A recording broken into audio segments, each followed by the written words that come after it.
Ration కార్డుదారులకు Telangana రాష్ట్ర ప్రభుత్వం ఊరట కల్పించింది. ఈ కేవైసీ పూర్తి చేసినందుకు ఇచ్చిన గడువును ఆగస్టు 31 వరకు పొడిగించింది. వివిధ కారణాలతో ఇప్పటి వరకు ఈ కేవైసీ పూర్తి చేయలేకపోయిన వారికి ఇది పెద్ద ఊరటగా మారింది.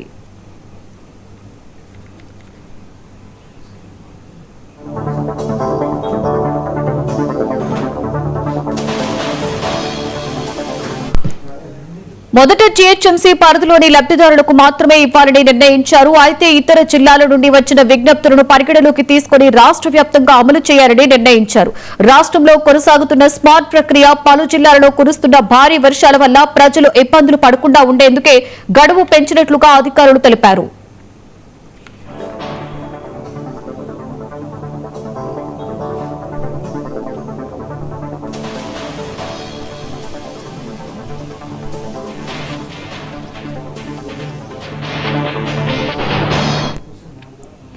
మరొకవైపు రేషన్ కార్డుదారులకు మరొక శుభవార్త కూడా ఉంది. ఈ కేవైసీ పూర్తయిందా లేదా అన్న దానిపై సంబంధం లేకుండా శనివారం నుండి 3 నెలల బియ్యం, ఇతర రేషన్ సరుకులను ఒకేసారి పంపిణీ చేయనున్నారు.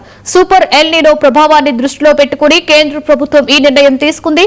ఇంకా ఈ కేవైసీ పూర్తి చేయని వారు ఆగస్టు 31 లోపు సమీప రేషన్ దుకాణంలో ప్రక్రియ పూర్తి చేసుకోవచ్చని అధికారులు స్పష్టం చేశారు.